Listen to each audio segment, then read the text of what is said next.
कहते हैं समय के साथ बदलना एक समझदार इंसान की निशानी है और समय के साथ चलते रहना एक बुद्धिमान इंसान की निशानी है। स्वागत है आपका फिर से एक मजेदार फ्रेश वीडियो में। ये वीडियो बड़े ही धमाकेदार होने वाली है, इसलिए इस वीडियो को एंड तक जरूर देखिएगा। अभी भी 2023 को खत्म होने में लगभग 90 दिन पड़े हुए हैं। साल के एंड में और नए साल की शुरुआत में अगर इस वीडियो में बताई गई 3 बातों को अपनी लाइफ में उतार ली तो आप आगे 31 दिसंबर को मुझे धन्यवाद बोलना। वो कहते हैं किसकी कौन सी बात आपकी जिंदगी को बदल के रख दे, ये तो कोई नहीं चाहता। तो चलिए हर बार की तरह इस बार भी इस वीडियो को एक मजेदार कहानी के साथ शुरुआत करते हैं। स्कूल का आखिरी दिन था। सारे बच्चे आपस में रो रहे थे, कुछ अपने दोस्तों के साथ पार्टी कर रहे थे कि आज के बाद स्कूल खत्म हो जाएगा, हम एक नई जिंदगी शुरुआत करेंगे और ये पल सब मेमोरी बन के रह जाएगा। कुछ तो इतना कह रहे थे कि आज के बाद शायद हम कभी दोबारा मिलेंगे, क्योंकि सबको अलग अलग कॉलेज में पढ़ाई करने के लिए अलग अलग शहर कोई चला जाएगा, कोई अपनी जिंदगी अपनी तरह से जिएगा। क्लास में सबने साथ में पढ़ाई करी थी, हर एक चीज साथ में एंजॉय किया था। क्लास के एक लेक्चर को एक दिन को उन्हें साथ में जिया था, इसीलिए उस पल को बड़े खुशनुमा अंदाज से जीना चाहते थे। क्लास के आखिरी दिन में टीचर आए और बोले, बच्चों आखिरी वो दिन आ गया। बचपन से तुम सब सुनते आए होगे कि एक दिन तुम्हें बड़ा होना है, तुम बड़े हो जाओगे, तुम्हारे ऊपर जिम्मेदारी आएंगी। मुझे ऐसा लगता है कि आज वो दिन आ गया है। आज इस स्कूल से तुम्हारा आखिरी दिन है। आज ये स्कूल, ये क्लास, ये वक्त, ये घड़ी, हर चीज़ आखिरी है, क्योंकि आज के बाद तुम इस पल को कभी नहीं जी सकते। इसीलिए मैं तुम सबसे एक सवाल पूछना चाहता हूँ। क्लास के सारे बच्चे बहुत नर्वस थे, लेकिन टीचर ने पूछा कि मेरे हाथ में 500 का नोट है। मैं आप सबसे पूछना चाहता हूँ कि अगर ये 500 रुपये मैं आप सब में से किसी एक को दे दूँ तो आप इस पैसों को क्या खर्च करोगे? सामने से एक लड़के ने हाथ ऊपर किया और बताया कि मैं इन पैसों से अपने नए कॉलेज के लिए कॉपी, किताबें और पेन पेंसिल खरीदूंगी। लगभग हर एक क्लास के बच्चे से टीचर ने ही सवाल किया। सबने अपनी अपनी इच्छाएं बताई। किसी ने कुछ बोला, किसी ने कुछ बोला, किसी ने खिलौने बोला, तो हर किसी ने अपना अपना जवाब अपने अपने हिसाब से दिया। आखिरकार क्लास के आखिरी बेंच पे एक लड़का बैठा था जो बहुत ही मायूस था। टीचर ने आखिर में उससे पूछा कि हाँ भाई, तुमने जवाब नहीं दिया, तुम बताओ कि अगर ये तुम्हें मैं 500 रुपये दूं तो तुम इन पैसों से क्या खरीदोगे? उसने बोला कि सर दरअसल अगर ये पैसे मुझे मिल जाए तो मैं अपनी माँ के लिए चश्मा खरीदूंगा। टीचर थोड़ा सहम गए, लेकिन बोले, मैं तुम्हें अपने लिए पूछ रहा हूँ। माँ के लिए चश्मा तो तुम्हारे पिताजी भी खरीद सकते हैं, कोई भी चश्मा खरीद सकता है। इसीलिए तुम मुझे सिर्फ इतना जवाब दो कि इन पैसों का तुम अपने लिए क्या खरीदोगे? उस लड़के ने फिर से वही जवाब दिया कि सर अगर कुछ भी हो जाए, लेकिन मैं इन पैसों से माँ का चश्मा ही खरीदूंगा। टीचर ने पूछा आखिर क्यों? उसने जवाब दिया कि दरअसल मेरे पिताजी नहीं है, हम और हमारी माँ दोनों अकेले रहते हैं, इसीलिए उनका कोई नहीं है और मुझे हर हाल में चश्मा खरीदने के अलावा कोई और ऑप्शन नहीं है, क्योंकि उनकी आंखें बड़ी कमज़ोर है, जिसकी वजह से न तो मुझे पढ़ा पाती है और न ही उसे से खाना बना पाती है, और उसके पास पैसे भी नहीं है, इसीलिए उसका चश्मा खरीदना बहुत ज़रूरी है। मैं कोशिश करता हूँ कि मैं दिन रात मेहनत करके थोड़े पैसे इकट्ठा करके उसकी आंख बनवा सकूँ। इतना सुनते ही टीचर की आंखों में आंसू आ गए।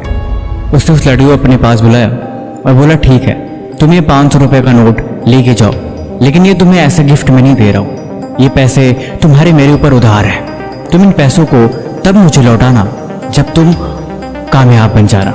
जब तुम्हारे पास इससे ज़्यादा पैसे हों तब तुम ये मुझे पैसे जरूर लौटा के देना, लेकिन मैं तुम्हें दे रहा हूँ, तुम मुझसे वादा करो कि तुम मुझे कामयाब होकर दिखाओगे और तुम अपनी हर एक ख्वाहिश पूरी करके दिखाओगे। धीरे धीरे वक्त गुजरता गया, 5-10 साल बीत गए। आखिरकार वो मास्टर जी बहुत बूढ़े हो चले थे। अब उनकी आंखों से खुद उन्हें दिखाई नहीं दे रहा था, लेकिन फिर भी वो उसी स्कूल में पढ़ाते थे। एक समय वो अपनी क्लास में पढ़ा रहे थे, तब तो स्कूल के बाहर 3-4 गाड़ियां जिनके ऊपर लाल बत्ती लगी थी जोर शोर के साथ स्कूल के अंदर प्रवेश की।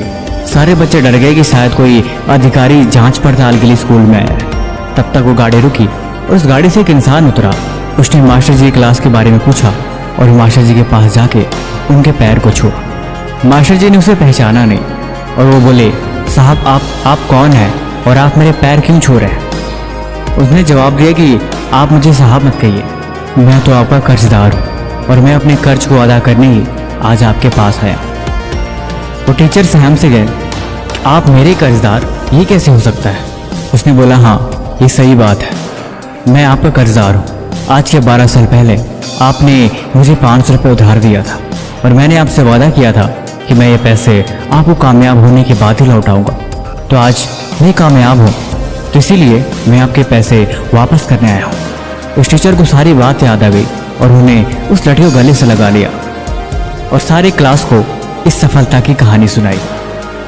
ये बात सच है, हर इंसान को जीवन में समय के साथ बदलना ही पड़ता है और बदलना ज़रूरी भी है, क्योंकि जो समय के साथ नहीं बदलते दरअसल वो अपनी ज़िंदगी में कभी बदलाव कर ही नहीं सकते। 2023 खत्म होने वाला है, 2024 आने वाला है, इसीलिए अभी वक्त है, खुद को बदल दो, अभी देर नहीं हुई है। इसकी शुरुआत हमेशा सुबह से करते हैं। मैं आपको सुबह के 3 या 4 बजे उठने को नहीं बोलूँगा, लेकिन कम से कम एटलीस्ट सुबह 6 या 7 बजे उठने की आदत डालो। यकीनन आपको 1 घंटा बाकी के 98% लोगों से आगे लेके जाएगा। आप उस 1 घंटे में एक्स्ट्रा रीड कर सकते हो, एक्सरसाइज कर सकते हो, मेडिटेट कर सकते हो, वॉक कर सकते हो और सबसे बड़ी बात गोल बना सकते हो और खुद को इन्वेस्ट कर सकते हो। और यही चीज़ और यही हैबिट अगर आपने 90 डेज तक कर ली तो यकीनन आपकी ज़िंदगी में एक नया चेंज देखने को मिलेगा, क्योंकि इसे कहते हैं master the game of morning wake up. और यकीनन ये सुबह के 1-2 घंटे एक्स्ट्रा टाइम आपको बाकी लोगों से 98% आगे लेके चला जाएगा। दूसरा, develop a habit of walking in nature. आप जस्ट इमेजिन करो, सुबह उठे, 1 गिलास पानी पिया और आप 30 मिनट के लिए बाहर नेचर में दौड़ने के लिए चले गए, जहाँ पे आपको शांति, सुकून और ठंडी हवाएं और चिड़ियों की सरसराहट के साथ आपको खुद से कनेक्ट होने का मौका मिलेगा। निकोला टेस्ला, अल्बर्ट आइंस्टाइन, बहुत सारे ऐसे वैज्ञानिक थे जो खुद को नेचर से कनेक्ट करके रखते थे और ज़्यादातर वक्त नेचर में ही बिताते थे। देखो, जीवन में क्लियरिटी ऑफ माइंड का होना बहुत ज़रूरी है। जब आपके थॉट्स क्लियर होते हैं तब आपको लाइफ में सही डिसीजन लेने में आपको हेल्प मिलती है और यही चीज़ आपकी माइंड को शार्प करके आपको आगे बढ़ने के लिए पुश करती है। और ये बदलाव आपको घर में बैठने से कभी नहीं मिलेगा और ना ही आपको बहुत सारी चीज़ों में घिरे रहने से मिलेगा।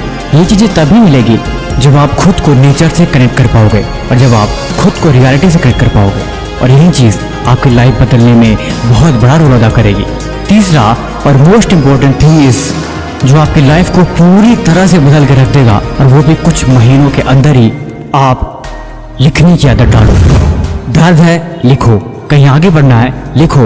लाइफ में प्रॉब्लम है, परेशानियां हैं, कुछ भी क्लियर नहीं है, या फिर आप परेशान ही खुद क्यों ना हो, ब्रेकअप का दर्द है, लिखो। क्योंकि जब आप लिखते हो तो एक्चुअल में वो आपके इमोशंस होते हैं, वो आपके थॉट्स होते हैं जो आप लाइफ में करना चाहते हो, या फिर वो चीज़ें कहीं ना कहीं आपको परेशान करती हैं। जब आप लिखते हो तो आप अपने सर से तो बोझ हटाते हो, साथ ही साथ आपको क्लियरिटी मिलती है, और वही चीज़ लाइफ के लिए बेस्ट है। कहते हैं सक्सेस का एक फार्मूला है कि कोई भी आपका ड्रीम है, कोई भी आपका एम है जिसको आप पाना चाहते हो या फिर जिसे आप पूरा करना चाहते हो, आप कम से कम डेली उसके बारे में 2 पेज लिखने की कोशिश करो। जब आप लिखने की कोशिश करोगे तो आप स्टार्टिंग में तो कुछ लाइन्स, कुछ वर्ड्स लिख पाओगे, लेकिन जहाँ आधा पेज भरेगा उसके बाद आपका दिमाग पूरी तरह ब्लैंक हो जाएगा। आपके पास कोई थॉट्स नहीं होंगे कि आप एक वर्ड भी लिख सको। ऐसा करके देखना, अगर आप 2 पेज सक्सेसफुली लिख लेते हो तो आप समझ जाना यकीनन वो आपका एम, वो आपका टारगेट, वो आपका गोल बहुत ही सॉलिड है। तो चलो शुरुआत आज से ही करो। बाकी मुझे दिसंबर के एंड में बताना कि आपको ऐसा करके आपकी लाइफ में क्या क्या चेंजेस आए और आपको कितनी डिफिकल्टी से पूरा करने में। बाई किसी भी तरह का सवाल है तो भी कमेंट बॉक्स में लिखो, या फिर कुछ पूछना है तो वो भी लिख सकते हो। तब तक मिलते हैं हम आपसे एक और मज़ेदार फ्रेश वीडियो के साथ अगले दिन। धन्यवाद।